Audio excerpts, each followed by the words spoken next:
Sejam bem-vindos ao canal Em Tempos de Angústia Vamos Falar de Esperança. As Sagradas Escrituras, em todo o seu contexto, ela fala do Mashiach.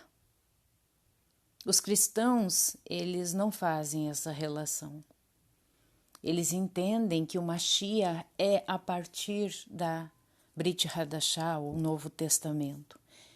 Mas todo o Tanar, que compreende a Torá, os profetas, os livros poéticos, todo ele, sem exceção, fala sobre o Mashiach. Você pode, a princípio, não enxergar, mas com a leitura repetitiva, né? É assim que a gente tem que exercitar, né? Meditar dia e noite. O Todo-Poderoso vai mostrando. E hoje eu quero mostrar para vocês completamente o Mashiach na vida ali de Eliseu. Eliseu mostrando, dando um spoiler do Mashiach. Então vamos ler aqui na Bíblia, versão de Jerusalém. Diz assim: Eliseu, a sunamita e o seu filho. Certo dia Eliseu passava por Sunã e uma mulher rica que lá morava o convidou para uma refeição. Depois, cada vez que passava por ali, ia até lá para comer.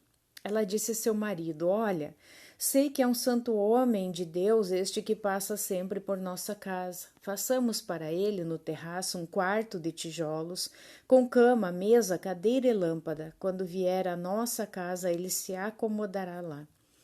Passando um dia por ali, retirou-se ao quarto do terraço e se deitou. Disse a seu servo Giazi, ou Geazi, né? Chama essa sunamita. Chamou-a e ela veio à sua presença. Eliseu, conhecido como Elisha no hebraico, prosseguiu e disse-lhe: Tu nos trataste com todo desvelo. Que podemos fazer por ti? Queres que eu interceda por ti junto ao rei ou junto ao chefe do exército? Mas ela respondeu: Vivo no meio do meu povo. Eliseu perguntou: Então, o que eu poderia fazer por ela? Giese respondeu: Ela não tem filhos e seu marido já é idoso. Disse Elisha: Chama-a. O servo a chamou e ela apareceu na porta. E ele disse: Daqui a 1 ano, nesta mesma época, terás um filho nos braços. Mas ela retrucou: Não, meu senhor, não enganes a tua serva. E a mulher concebeu e deu à luz um filho na mesma época que Eliseu lhe havia dito. O menino cresceu, certo dia foi ter com o pai junto dos ceifadores e disse a seu pai: Ai, minha cabeça, ai, minha cabeça. E o pai ordenou a um dos servos: Leva-o para junto da mãe dele. Este o tomou e o conduziu à mãe. O menino ficou nos joelhos da mãe até o meio-dia e depois morreu. Ela subiu, colocou o menino sobre o leito do homem de Deus, fechou a porta atrás de si e saiu. Chamou o marido e disse-lhe: Manda-me um dos seus servos com uma jumenta, vou depressa à casa do homem de Deus e volto. Perguntou-lhe ele: Por que vais ter com ele hoje? Não é Neomene nem sábado. Neomênia é lua nova. Mas ela respondeu: Fica em paz. Mandou selar a jumenta e disse ao servo: Conduze-me e vai adiante. Não me detenhas pelo caminho, a não ser que eu te ordene. Ela partiu e foi ter com o homem de Deus no Monte Carmelo. O que quer dizer um homem de Deus, né? Um profeta de Yahweh, certo? É isso que Eliseu era. Quando o homem de Deus a viu de longe, disse a Giese, seu servo: Lá está aquela sunamita. Corre-lhe ao encontro e pergunta: Estás bem? Teu marido vai bem? Teu filho está bem? Ela respondeu: Bem. Chegando perto do homem de Deus na montanha, ela agarrou-lhe os pés. Giese aproximou-se para afastá-la, mas o homem de Deus disse: Deixa, pois tem a alma amargurada e Yahweh mo encobriu e nada me revelou. Ela disse: Acaso eu pedi um filho a meu senhor? Não te havia pedido que não me enganasses? Eliseu disse a Giese: Cinge teus rins, toma meu bastão na mão e parte. Se encontrares alguém, não o saúdes, e se alguém te saudar, não lhe respondas. colocarás meu bastão sobre o rosto do menino. Mas a mãe do menino disse: tão certo como Yahua vive, e tu vives, eu não te deixarei. Então ele se ergueu e a seguiu. Giese, que os havia precedido, tinha colocado o bastão sobre o rosto do menino, mas ele não disse nada e nem reagiu. Então o servo voltou para encontrar-se com Eliseu e informou-lhe: o menino não despertou. Eliseu chegou à casa, lá estava o menino morto e estendido sobre a sua própria cama. Ele entrou, fechou a porta atrás deles dois e orou a Yahua. Depois subiu à cama, deitou-se sobre o menino, pondo a boca sobre a boca dele, os olhos sobre os dele, as mãos sobre as dele. Estendeu-se sobre ele e a carne do menino se aqueceu. Eliseu pôs-se a andar novamente de um lado para outro na casa. Depois tornou a subir e se estendeu sobre ele até 7 vezes. Então o menino espirrou e abriu os olhos. Eliseu chamou Giese e disse-lhe: chama a sunamita. Chamou-a e quando ela chegou perto de Eliseu, este lhe disse: toma teu filho. Ela entrou, lançou-se a seus pés e prostrou-se por terra, depois tomou seu filho e saiu. Bom, talvez você já tenha se dado por conta, já achou o Mashiach em toda essa descrição, né? Espero que sim. Mas se isso não aconteceu, eu vou mostrar para vocês em que aspectos que a gente pode achar ao Mashiach aqui nessa descrição. Bom, primeiramente, a sunamita vai até o Mashiach, né? Eu digo assim, né? Óbvio que o profeta é sempre um ungido.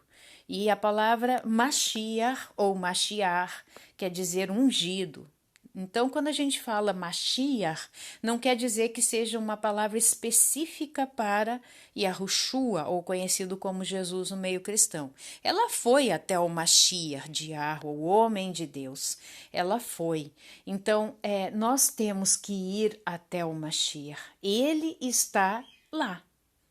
Eliseu estava lá no lugar dele. Quem tinha que ir, né, até ao Mashiach eram as pessoas. Então essa é uma atitude nossa, de ir até o Mashiach. Ele estava lá à disposição de todos os que procurassem ele, né? Ali diz no verso: eis que estou à porta e bato.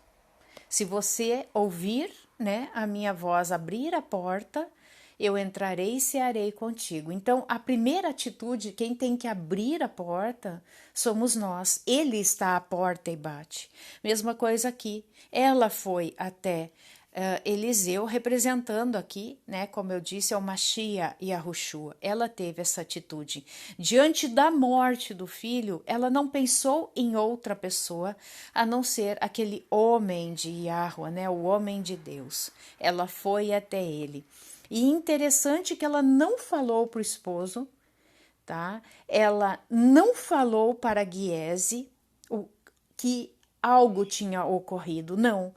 Ela disse, inclusive, está tudo bem. Ela chegou no homem de Deus, Eliseu, e contou para ele. Por acaso, né? Ela faz uma cobrança. Por acaso eu te pedi um filho, né?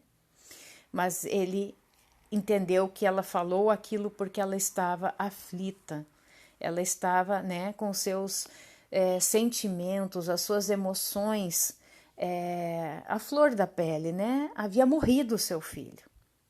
Então ele manda outro aspecto que vem agora. Ele diz para Giese, né? Ele fala para Giese, deixa eu achar aqui. Aqui, Eliseu disse a Giese, verso 29 do capítulo 4 de 2 Reis: cinge teus rins, toma o meu bastão na mão e parte. Sempre o fato de cingir os reis, pegar o bastão, era algo, né, que dava uma conotação de pressa, né, de algo urgente. Então ele pega o bastão de Eliseu e, segundo a ordem de Eliseu, ele vai até o menino. E depois ele diz aqui que Giese, no verso 31, coloca o bastão sobre o rosto do menino, mas o menino não reagiu, não despertou. Então, o que, que a gente tira? Mais um aspecto, né, do Mashiach. Isso está em Atos, no capítulo 4, no verso 2, diz assim. Atos 4, 2.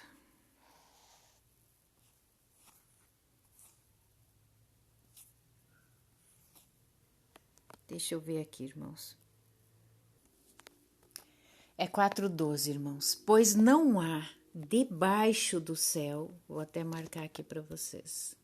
Não há debaixo do céu outro nome dado aos homens pelo qual devamos ser salvos. Então, Giese foi até o menino com o bastão de Eliseu, mas mesmo assim ele não conseguiu fazer com que o menino voltasse à vida. Então, quando Eliseu vai, tá? Vamos achar aqui. Quando então Eliseu, ele chega, né, até o menino. Olha que interessante essa parte aqui, irmãos. Eliseu chegou à casa, verso 32. Lá estava o menino morto e estendido sobre a sua própria cama. Outro aspecto. Irmãos, nós estávamos mortos em nossos delitos e pecados, tá? Mortos. Então, nós estávamos mortos em nossos delitos e pecados. Guarda isso. Ele entrou, fechou a porta atrás deles dois e orou a Yahweh. O Mashiach sempre ele teve essa prática. Ele sempre disse que ele fazia aquilo que o Pai ordenava. Ele sempre se retirava para entrar em conexão com o Pai. Então, ele nunca esteve numa situação de autonomia, de independência do Pai. Tanto é que ele diz: eu e o Pai somos um, no sentido de sermos um em conexão, um em estar no mesmo, na mesma linha de pensamento, na mesma forma de agir. Então, ele orou a Yahweh. E presta atenção aqui. Depois subiu à cama, deitou-se sobre o menino, em cima do menino, colocou a boca sobre a boca dele. Isso tem a dizer, fala sobre o fôlego de vida, tá? O fôlego que nós recebemos, né? O fôlego de vida sobre a boca dele, os olhos sobre os dele, tem a ver com a visão do Mashiach sobre a nossa visão, as mãos sobre as dele tem a ver com obras, fazer as mesmas obras que o Mashiach, estendeu-se sobre ele e a carne do menino se aqueceu. Você prestou atenção que além de tudo isso que eu falei, essa atitude que ele fez, ele se colocou numa forma de cruz sobre o menino? Tá? Eu tenho vídeos aqui que eu falo como árvores, tá? Então veja lá, nós somos metaforicamente colocados sendo como árvores. O Mashiach, ele foi pregado sobre o madeiro. Madeiro é árvore. Então, o madeiro que somos nós, representando nós, ele foi pregado sobre esse madeiro. E o sangue foi derramado sobre esse madeiro, sobre nós. Então ele se coloca em cima do menino, nessa forma de cruz, né? Como o Mashiach fez por nós, né? Deu a sua própria vida, deu o seu fôlego de vida eterna para cada um de nós, né? Porque nós estávamos mortos em delitos e pecados. Não fosse pela morte do Mashiach Yahushua, não fosse por esse sacrifício expiatório que ele fez, esse pagamento desta dívida que era nossa, nós estaríamos condenados à morte eterna, ao Sheol eterno. Então aqui traz essa figura, né, da salvação do Mashiach, ali na figura de Eliseu. Então, o menino, o que aconteceu? Interessante que ele fez isso até 7 vezes. Nós sabemos que a duração, né, dessa terra aqui são de 6.000 anos. E o 7º ano seria como o Shabat, né, o nosso descanso. Então, nós temos essa oportunidade. Obviamente que ninguém aqui vai viver efetivamente 7.000 anos, mas no tempo que nós estamos aqui, é tempo de arrependimento, é tempo de techuvá, é tempo de conversão. E esse é o tempo, na tua vida, na minha vida, ainda há tempo. Amém? Que abençoe a todos vocês.